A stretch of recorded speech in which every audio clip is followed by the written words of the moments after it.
नमस्कार दोस्तों, स्वागत है आपका अपने YouTube चैनल पर। आशा करता हूँ आप सभी स्वस्थ होंगे और अपने एग्जाम को अच्छी तरह से प्रिपेयर कर रहे होंगे। तो दोस्तों, आज मैं आपके लिए मौर्य वंश से इंपॉर्टेंट क्वेश्चंस लेकर आया हूँ जो यूपीएससी पेट और अन्य एग्जामों के लिए दोस्तों वेरी इंपॉर्टेंट है। तो दोस्तों, फर्स्ट क्वेश्चन आपके सामने है कि मौर्य वंश का संस्थापक कौन था। तो दोस्तों, मौर्य वंश का संस्थापक आपको बताना है अशोक, बिंदुसार, चंद्रगुप्त मौर्य या फिर बृहद्रथ। तो दोस्तों, चंद्रगुप्त मौर्य दोस्तों मौर्य वंश का संस्थापक था। तो ऑप्शन नंबर सी दोस्तों इसमें आपका राइट आंसर हो जाएगा। तो दोस्तों, मैं आपको बता दूं कि चंद्रगुप्त मौर्य का जो जन्म हुआ था दोस्तों वह हुआ था 345 ईसा पूर्व में दोस्तों इनका जन्म हुआ था।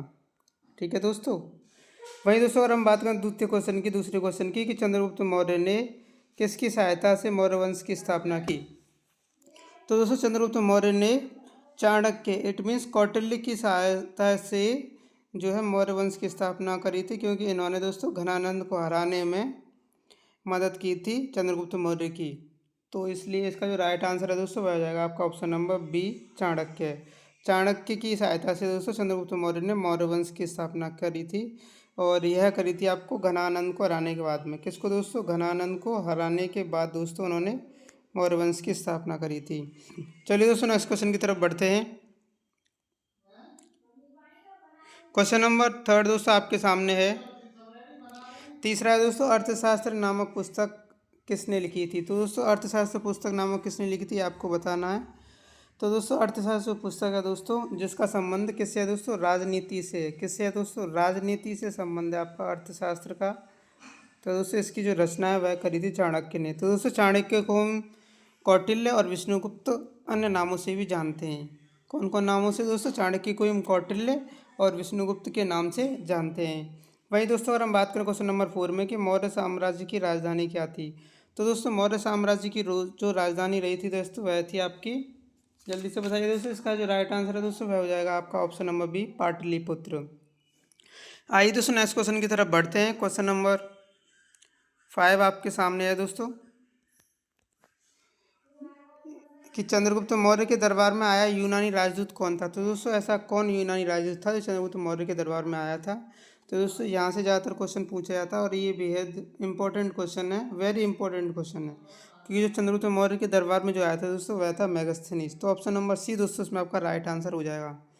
वहीं दोस्तों, अगर हम बात करें क्वेश्चन नंबर 6 की कि मेगास्थनीज द्वारा लिखी गई पुस्तक का क्या नाम है। तो दोस्तों, यह यूनानी राजदूत था मेगास्थनीज जो चंद्रगुप्त मौर्य के दरबार में आया था, और उन्होंने एक पुस्तक लिखी थी जिसका नाम था इंडिका। क्या था दोस्तों? इंडिका। तो दोस्तों, ऑप्शन नंबर सी दोस्तों इसका राइट आंसर हो जाएगा। चलिए दोस्तों, नेक्स्ट क्वेश्चन की तरफ बढ़ते हैं। क्वेश्चन नंबर 7 दोस्तों आपके सामने है कि कलिंग युद्ध किस शासनकाल में हुआ था। तो दोस्तों, कलिंग युद्ध आपको बताना है कि किसके शासनकाल में हुआ था।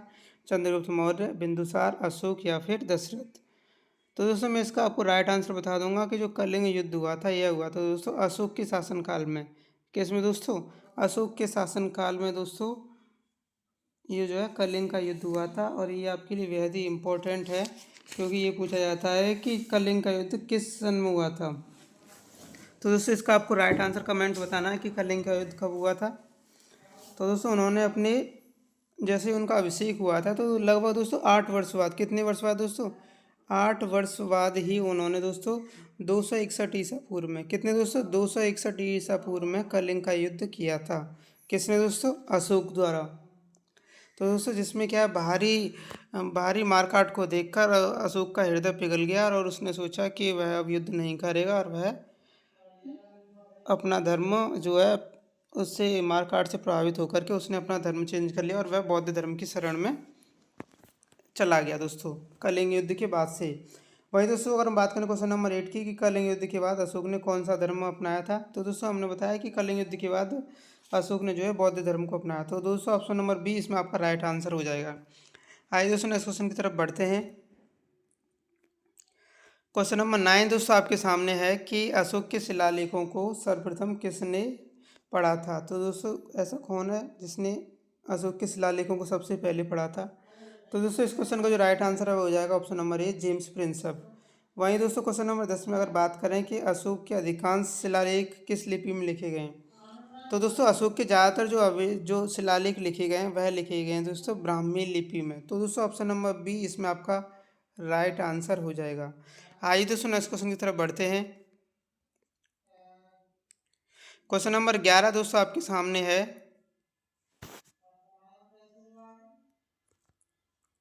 कि सारनाथ का सिंह स्तंभ किसने बनवाया था। तो दोस्तों सारनाथ का जो सिंह स्तंभ है वह बनवाया था किसके द्वारा, ये आपको बताना है।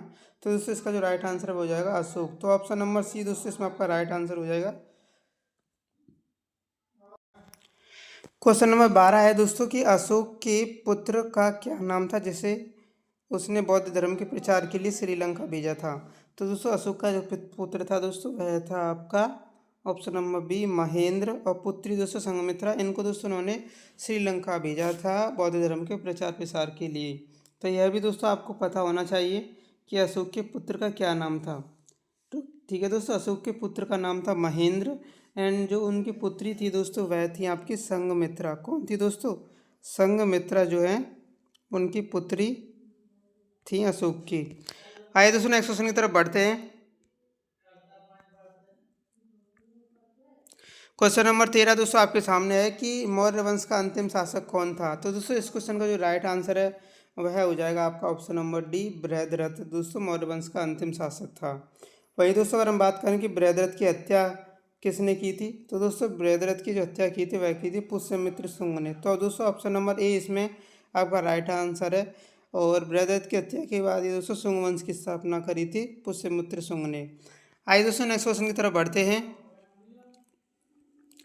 क्वेश्चन नंबर 15 दोस्तों आपके सामने जो कि वेरी इंपॉर्टेंट है कि सप्तांग सिद्धांत का संबंध किससे है। तो दोस्तों सप्तांग सिद्धांत का जो संबंध है वह आपका बौद्ध धर्म से है। तो ऑप्शन नंबर बी इसमें दोस्तों आपका राइट आंसर हो जाएगा। वहीं दोस्तों अगर हम बात करें कि क्वेश्चन नंबर, तो दोस्तों इस क्वेश्चन के लिए हम माफ़ी चाहेंगे और आपको बताना चाहेंगे कि जो सप्तांग का जो संबंध है दोस्तों, जो सप्तांग का जो संबंध है दोस्तों, अभी आई रिपीट कि सप्तांग सिद्धांत का संबंध जो है अर्थशास्त्र से है। किससे दोस्तों, अर्थशास्त्र से। तो ऑप्शन नंबर सी दोस्तों इसमें आपका राइट आंसर हो जाएगा। देखिए दोस्तों छोटी मोटी गलतियाँ हो जाती हैं, उनको आप हमारे लिए नज़रअंदाज कर दें और एक भाई की तरह आप हमारी वीडियो को सपोर्ट करें। आइए दोस्तों नेक्स्ट क्वेश्चन की तरफ चलते हैं कि क्वेश्चन नंबर 16 में अशोक के किस शिलालेखों में कलिंग का युद्ध वर्णन है। तो दोस्तों कलिंग युद्ध का वर्णन कौन से शिलालेख में, ये आपको बताना है। तो दोस्तों इसका जो राइट आंसर है वह हो जाएगा आपका ऑप्शन नंबर बी 13वां शिलालेख। चलिए दोस्तों नेक्स्ट क्वेश्चन की तरफ। क्वेश्चन नंबर 17 दोस्तों आपके सामने है कि मुद्रा राक्षस नामक नाटक किसने लिखा जिसमें चंद्रगुप्त मौर्य के बारे में जानकारी मिलती है। तो दोस्तों मुद्रा राक्षस जो लिखा था वह लिखा था आपका विशाखदत्त ने। तो ऑप्शन नंबर ए दोस्तों में आपका राइट आंसर हो जाएगा। वहीं दोस्तों अगर हम बात करें कि चंद्रगुप्त मौर्य ने अपने जीवन के अंतिम दिनों में कौन सा धर्म अपनाया था। तो दोस्तों चंद्रगुप्त मौर्य ने जो अपने जीवन में जो अंतिम दिन चल रहे थे उन्होंने तो दोस्तों जैन धर्म को अपनाया था। तो दोस्तों ऑप्शन नंबर बी इसमें दोस्तों आपका राइट आंसर है।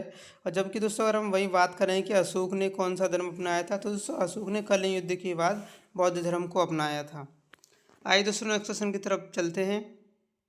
क्वेश्चन नंबर 19 दोस्तों आपके सामने है कि किस स्थान पर चंद्रगुप्त मौर्य ने जैन गुरु भद्रबाहु से शिक्षा ली और संलेखना, जिसे संथारा विधि बोलते हैं, से अपने प्राण त्याग दिए। तो दोस्तों चंद्रगुप्त मौर्य ने संलेखना विधि से अपने प्राणों को त्यागा था। और ये कब दोस्तों, जिनके गुरु थे आपके भद्रबाहु। किसके गुरु दोस्तों, चंद्रगुप्त मौर्य के जैन गुरु भद्रबाहु से उन्होंने क्या है शिक्षा ली थी जैन धर्म की। तो दोस्तों इसका जो राइट आंसर है दोस्तों वह हो जाएगा आपका ऑप्शन नंबर ए श्रवण बेलगोला। आइए दोस्तों नेक्स्ट क्वेश्चन की तरफ बढ़ते हैं। क्वेश्चन नंबर 20 देखिए दोस्तों, अशोक को देवनाम प्रिय और प्रियदर्शी किस अभिलेख में कहा गया है।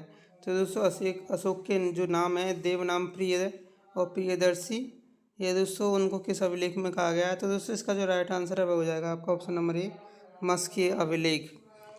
वहीं दोस्तों बात करें क्वेश्चन नंबर 21 में कि मौर्यकालीन प्रशासन में समाहर्ता का क्या अर्थ है। तो दोस्तों मौर्यकालीन प्रशासन में समाहर्ता का जो अर्थ है दोस्तों वह हो जाएगा आपका ऑप्शन नंबर ए कर संग्रह करना। क्या हो जाएगा दोस्तों, कर संग्रह करना। आइए दोस्तों नेक्स्ट क्वेश्चन की तरफ बढ़ते हैं।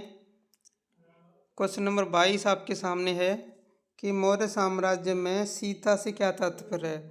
तो दोस्तों मौर्य साम्राज्य में जो सीता से तात्पर्य है दोस्तों, उसका मतलब है एक राजकीय भूमि। तो दोस्तों ऑप्शन नंबर बी इसमें आपका राइट आंसर हो जाएगा। वही दोस्तों अगर हम बात करें क्वेश्चन नंबर 23 में कि मौर्य काल में शिक्षा का प्रमुख केंद्र कौन सा था। तो दोस्तों मौर्य काल में शिक्षा का जो प्रमुख केंद्र था वह था आपका तक्षशिला। तो दोस्तों ऑप्शन नंबर सी दोस्तों इसमें आपका राइट आंसर हो जाएगा। चलिए दोस्तों नेक्स्ट क्वेश्चन आपकी तरफ आ रहा है। क्वेश्चन नंबर 24 दोस्तों आपके सामने है कि अशोक के शासनकाल में तृतीय बौद्ध संगति कहाँ आयोजित की गई थी। तो दोस्तों अशोक के शासनकाल में बताना कि तृतीय बौद्ध संगति कहाँ आयोजित की गई थी। तो दोस्तों इसका जो राइट आंसर है दोस्तों वह हो जाएगा आपका option number C Pataliputra. Question number 25 देखिए दोस्तों कि निम्नलिखित में से कौन सा अशोक के अभिलेखों का प्रकार नहीं है। तो दोस्तों अशोक ने अभिलेख लिखे थे स्तंभ लेख, गुफा लेख, शिलालेख या फिर दोस्तों क्या हो जाएगा ताम्रपत्र लेख। तो दोस्तों ये जो है अशोक ने स्तंभ लेख को लिखा था, गुफा लेख को लिखा था, शिलालेख को भी लिखा था, लेकिन ताम्रपत्र लेख को नहीं लिखा था। ये उनका अभिलेखों का एक प्रकार नहीं है। तो दोस्तों इस तरह से इसमें ऑप्शन नंबर डी आपका दोस्तों राइट आंसर हो जाएगा। आइए दोस्तों नेक्स्ट क्वेश्चन की तरफ चलते हैं।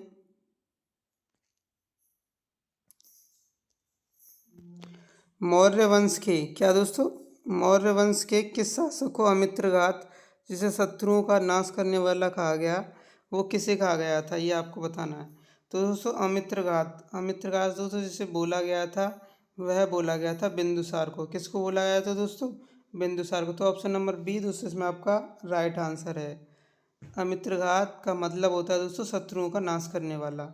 वहीं दोस्तों अगर हम बात करें क्वेश्चन नंबर 27 में कि मौर्य काल में रज्जुक कौन थे, कौन दोस्तों रज्जुक कौन थे। तो दोस्तों इसका जो राइट आंसर है दोस्तों वह हो जाएगा आपका ऑप्शन नंबर बी रज्जुक। दोस्तों न्याय और राजस्व विभाग के अधिकारी को बोला जाता था रज्जुक। आइए दोस्तों नेक्स्ट क्वेश्चन की तरफ बढ़ते हैं। क्वेश्चन नंबर 28 दोस्तों आपके सामने है कि अशोक का कौन सा शिलालेख धम्म की व्याख्या करता है। किसकी व्याख्या करता है दोस्तों, धम्म की व्याख्या कौन सा अभिलेख करता है, ये आपको बताना है शिलालेख। और इसमें दोस्तों जो राइट आंसर हो जाएगा वह होगा आपका 11वां शिलालेख। तो ऑप्शन नंबर ए दोस्तों इसमें आपका राइट आंसर हो जाएगा। क्वेश्चन नंबर 29 दोस्तों आपके सामने है कि मौर्य प्रशासन में अध्यक्ष का क्या अर्थ है। तो दोस्तों मौर्य प्रशासन में जो अध्यक्ष का अर्थ हो जाएगा वह होगा दोस्तों आपका विभिन्न विभागों के प्रमुख को बोला जाता है अध्यक्ष। आइए दोस्तों नेक्स्ट क्वेश्चन की तरफ बढ़ते हैं। क्वेश्चन नंबर 30 आपके सामने है कि मौर्य काल में पर्ण क्या था। तो दोस्तों मौर्य काल में पर्ण किसे बोला गया था, ये आपको बताना है। इसका जो राइट आंसर है दोस्तों हो जाएगा मौर्य काल में जो पर्ण जो है एक प्रकार की मुद्रा थी। क्या थी दोस्तों, एक प्रकार की मुद्रा। तो ऑप्शन नंबर बी दोस्तों इसमें आपका राइट आंसर हो जाएगा। वहीं दोस्तों अगर हम बात करें क्वेश्चन नंबर 31 में किस मौर्य शासक ने बौद्ध धर्म के प्रचार के लिए अपने पुत्र महेंद्र और पुत्री संघमित्रा को श्रीलंका भेजा था। तो दोस्तों अशोक ने जब बौद्ध धर्म को अपनाया था तो उसने अपने पुत्र और पुत्री को भी दोस्तों उनके प्रचार के लिए श्रीलंका भेजा था। तो दोस्तों ऑप्शन नंबर सी दोस्तों इसमें आपका राइट आंसर हो जाएगा। वही दोस्तों अगर हम बात करें नेक्स्ट क्वेश्चन की तरफ कि क्वेश्चन नंबर 32 दीन विजारत क्या है दोस्तों, दीन विजारत जिसे राजस्व विभाग बोला जाता है मौर्य काल में किस अधिकारी के अधीन था। तो दोस्तों राजस्व विभाग जो था दोस्तों मौर्य काल में वह दोस्तों जो अधीन था वह था आपका समाहर्ता के। किसके दोस्तों, समाहर्ता। आइए दोस्तों नेक्स्ट क्वेश्चन की तरफ बढ़ते हैं। क्वेश्चन नंबर 33 अशोक का सबसे छोटा शिलालेख कौन सा है। तो दोस्तों अशोक का जो सबसे छोटा शिलालेख है वह हो जाएगा आपका ऑप्शन नंबर ए रोमन देई। आइए दोस्तों नेक्स्ट क्वेश्चन की तरफ बढ़ते हैं। क्वेश्चन नंबर 34 दोस्तों आपके सामने है कि मौर्य साम्राज्य में न्यायपालिका का सर्वोच्च अधिकारी कौन था। तो दोस्तों सर्वोच्च अधिकारी न्यायपालिका का मौर्य साम्राज्य में कौन था। तो इसका जो राइट आंसर है दोस्तों वह हो जाएगा आपका राजा दोस्तों सर्वोच्च अधिकारी था न्यायपालिका का। वही दोस्तों अगर हम बात करें क्वेश्चन नंबर 35 में कि किस मौर्य शासक के शासनकाल में सीरिया के राजा एंटियोकस फर्स्ट का राजदूत डायमेकस आया था। तो दोस्तों जो डायमेकस आया था जो कि राजा एंटियोकस फर्स्ट का राजदूत था वह किस मौर्य शासक के शासनकाल में आया था। तो इसका जो राइट आंसर है दोस्तों वह हो जाएगा आपका बिंदुसार। क्या हो जाएगा दोस्तों, बिंदुसार। वहीं दोस्तों चंद्रगुप्त मौर्य के शासनकाल में जो आया था वह आया था मेगास्थनीज। और यहाँ जो आया दोस्तों डायमेकस वो बिंदुसार के शासनकाल में आया था। आइए दोस्तों नेक्स्ट क्वेश्चन की तरफ बढ़ते हैं। क्वेश्चन नंबर 36 दोस्तों आपके सामने है। वहीं दोस्तों हम बात करें क्वेश्चन नंबर 36 में कि अशोक ने किस अभिलेख में स्वयं को मगध का राजा बताया था। तो दोस्तों ऐसा कौन सा अभिलेख था जिसमें अशोक ने स्वयं को मगध का राजा बताया था। तो दोस्तों इस क्वेश्चन का जो राइट आंसर हो जाएगा दोस्तों वह हो जाएगा आपका ऑप्शन नंबर ए, भाब्रू अभिलेख। तो ऑप्शन नंबर ए दोस्तों इसमें आपका राइट आंसर हो जाएगा। वहीं दोस्तों अगर हम बात करें कि मौर्यकालीन प्रणय से क्या तात्पर्य है। क्वेश्चन नंबर 37 में दोस्तों प्रणय से तात्पर्य क्या है मौर्यकाल में। तो इसमें जो आपका राइट आंसर हो जाएगा दोस्तों वह होगा आपका ऑप्शन नंबर बी, आपातकालीन कर को दोस्तों प्रणय बोला गया है। आइए दोस्तों नेक्स्ट क्वेश्चन की तरफ बढ़ते हैं। क्वेश्चन नंबर 38 दोस्तों आपके सामने है कि मौर्य काल में देवताओं की प्रिय के नाम से कौन जाता था, किसे जाना जाता था दोस्तों, देवनाम प्रिय। तो दोस्तों देवनाम प्रिय हम आपको बता चुके हैं किसे जाना जाता है। तो इसका दोस्तों राइट आंसर है दोस्तों वह हो जाएगा अशोक। देवताओं की प्रिय अशोक को बोला जाता है। वहीं दोस्तों क्वेश्चन नंबर 39 में हम बात करें कि मौर्यकालीन अग्रनोमोई कौन था। अग्रनोमोई कौन था दोस्तों मौर्यकाल में। तो दोस्तों इसका जो राइट आंसर है दोस्तों वह हो जाएगा आपका ऑप्शन नंबर बी, सड़क निर्माण अधिकारी को बोला गया दोस्तों अग्रनोमोई। वहीं दोस्तों अगर हम बात करें नेक्स्ट क्वेश्चन की तरफ दोस्तों अगर हम बात करें कि मौर्य काल में पोतवाध्यक्ष कौन था। तो दोस्तों मौर्य काल में जो पोतवाध्यक्ष जिसे बोला गया था वह दोस्तों बोला गया था आपके जो नापतोल का जो अधिकारी है, नापतोल का जो अधिकारी दोस्तों उसमें बोला गया था पोतवाध्यक्ष। तो दोस्तों ऑप्शन नंबर ए इसमें आपका राइट आंसर हो जाएगा। वहीं दोस्तों बात करें क्वेश्चन नंबर 41 में कौटिल्य ने कितने प्रकार के विभागों का उल्लेख किया है। तो दोस्तों कौटिल्य ने जो कुल विभागों का जो उल्लेख किया था जिन्हें आप चाणक्य के नाम से जानते हैं, उन्होंने दोस्तों 18 विभागों की स्थापना करी थी। कितने विभाग दोस्तों, 18 विभागों का उल्लेख किया था। आइए दोस्तों नेक्स्ट क्वेश्चन की तरफ बढ़ते हैं। क्वेश्चन नंबर 42 आपके सामने है कि अशोक ने अपने राज्याभिषेक के कितने वर्ष बाद कलिंग पर विजय प्राप्त करी। तो दोस्तों ये हम पहले बता चुके हैं इससे पहले क्वेश्चन में कि अशोक ने लगभग अपने राज्याभिषेक के 8 वर्ष बाद, कितने वर्ष बाद दोस्तों, 8 वर्ष बाद जो है कलिंग युद्ध किया था। क्वेश्चन नंबर 43 दोस्तों आपके सामने है कि मौर्य काल में सन्निदाता का क्या अर्थ है। तो दोस्तों मौर्य काल में जो सन्निदाता का अर्थ होता है वह होता है आपका ऑप्शन नंबर ए, कोषाध्यक्ष। तो दोस्तों ऑप्शन नंबर ए इसमें आपका राइट आंसर हो जाएगा। आइए दोस्तों नेक्स्ट क्वेश्चन की तरफ बढ़ते हैं। क्वेश्चन नंबर 44 दोस्तों आपके सामने है कि सारनाथ स्तंभ पर कौन से पशु उत्कीर्ण है। तो दोस्तों जो सारनाथ का स्तंभ है उसमें किन किन पशुओं का चित्र वर्णित है, उत्कीर्ण है, बनाया गया है, वह आपको बताना है। शेर, हाथी, घोड़ा, बैल, शेर, बाघ, ऊँट, घोड़ा, हाथी, घोड़ा, हिरण, बैल, या फिर शेर, हाथी, ऊँट, हिरण। तो दोस्तों वो जो 4 जानवर थे उनका दोस्तों जो नाम है वह है आपका शेर, हाथी, घोड़ा और बैल। यह दोस्तों आपका राइट आंसर हो जाएगा option number A. Question number 45 में दोस्तों अगर हम बात करें कि मौर्यकालीन दंडनायक कौन था। तो दोस्तों जो मौर्यकालीन में जो दंडनायक थे वह कौन होते थे, न्यायाधीश, सेनापति, गुप्तचर या फिर कर अधिकारी। तो दोस्तों जो दंडनायक बोला जाता है वह बोला जाता है आपके सेनापति को। तो ऑप्शन नंबर बी दोस्तों इसमें आपका राइट आंसर हो जाएगा। आइए दोस्तों नेक्स्ट क्वेश्चन की तरफ बढ़ते हैं। क्वेश्चन नंबर 46 दोस्तों आपके सामने है कि अभिलेखों के अध्ययन को क्या कहा जाता है। तो दोस्तों जो अभिलेखों का अध्ययन करता है और जो अभिलेखों के अध्ययन को बोला जाता है, तो दोस्तों अशोक के सबसे पहले जो अभिलेखों को पढ़ा था वह पढ़ा था जेम्स प्रिंसेप ने। और अभी जो अभिलेखों के अध्ययन को बोला जाता है वह बोला जाता है दोस्तों एपिग्राफी। तो दोस्तों ऑप्शन नंबर ए इसमें आपका राइट आंसर हो जाएगा कि अभिलेखों के अध्ययन को एपिग्राफी कहते हैं। क्वेश्चन नंबर 47 में देखिए दोस्तों मौर्य साम्राज्य में पर्णयाध्यक्ष किस विभाग का प्रमुख था। तो दोस्तों पर्णयाध्यक्ष किस विभाग का प्रमुख था, व्यापार, वाणिज्य, कृषि, खान या फिर जंगल का।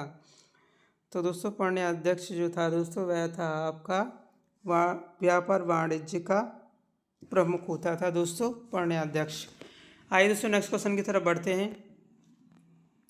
क्वेश्चन नंबर 48 दोस्तों आपके सामने है कि अशोक के शिलालेखों की भाषा क्या थी। तो दोस्तों आपको बताना है कि अशोक के शिलालेखों की जो भाषा थी वह कौन सी थी। तो दोस्तों वह थी आपकी प्राकृत। क्या थी दोस्तों? प्राकृत। वहीं दोस्तों बात करें क्वेश्चन नंबर 49 में कि अशोक के धम्म की परिभाषा किस अभिलेख में दी गई है। तो दोस्तों ये आपको बताना है कि अशोक के धम्म की परिभाषा है वो किस अभिलेख में दी गई है। तो दोस्तों ये क्वेश्चन आपका वेरी इंपॉर्टेंट है, मोस्ट रिपीटेड क्वेश्चन है और ज़्यादातर एग्जाम में दोस्तों ये पूछा जा चुका है। तो दोस्तों धम्म की जो परिभाषा है वह दी गई थी दोस्तों आपके दूसरे स्तंभ लेख में। किस में दोस्तों? दूसरे स्तंभ लेख में। आइए दोस्तों नेक्स्ट क्वेश्चन की तरफ बढ़ते हैं। क्वेश्चन नंबर 50 दोस्तों आपके सामने है और ये हमारे वीडियो का लास्ट प्रश्न है। आशा करता हूँ कि हमारे वीडियो पसंद आई होगी। वीडियो पसंद आई हो तो वीडियो को लाइक करें दोस्तों और अपने फ्रेंड्स के साथ में इसे शेयर ज़रूर करें। और अगर आप हमारे चैनल पर पहली बार विजिट कर रहे हैं, अगर देख रहे हैं हमारे चैनल को पहली बार, तो हमारे चैनल को सब्सक्राइब करके ज़रूर जाएँ दोस्तों। तो दोस्तों क्वेश्चन नंबर 50 में मौर्यकालीन पढ़ने का क्या अर्थ है। दोस्तों पढ़ने का आपको बताना है क्या अर्थ है। तो दोस्तों पढ़ने का अर्थ होता है माल। क्या होता है दोस्तों? माल। तो दोस्तों ऑप्शन नंबर ए इसमें आपका राइट आंसर है। तो दोस्तों आशा करता हूँ कि वीडियो आपके लिए इन्फॉर्मेटिव साबित हुई होगी। वीडियो अच्छी लगे तो दोस्तों वीडियो को लाइक करें, अपने फ्रेंड्स के साथ में दोस्तों इसे शेयर करें। एंड दोस्तों अगर आप हमें सपोर्ट करना चाहते हैं तो हमारे चैनल को सब्सक्राइब जरूर करें दोस्तों। आपके एक सब्सक्राइब से आपका कुछ नहीं बिगड़ा है दोस्तों, लेकिन हमें बहुत मोटिवेशन मिलेगा और हम आपके लिए कुछ बेहतर करते रहेंगे, ऐसा हमें एक आशा रहेगी। तो दोस्तों हमारे चैनल को सब्सक्राइब एंड सपोर्ट जरूर करें दोस्तों। तो दोस्तों मैं अपनी वीडियो को यहीं विराम देना चाहता हूँ। जय हिंद, जय भारत, धन्यवाद दोस्तों।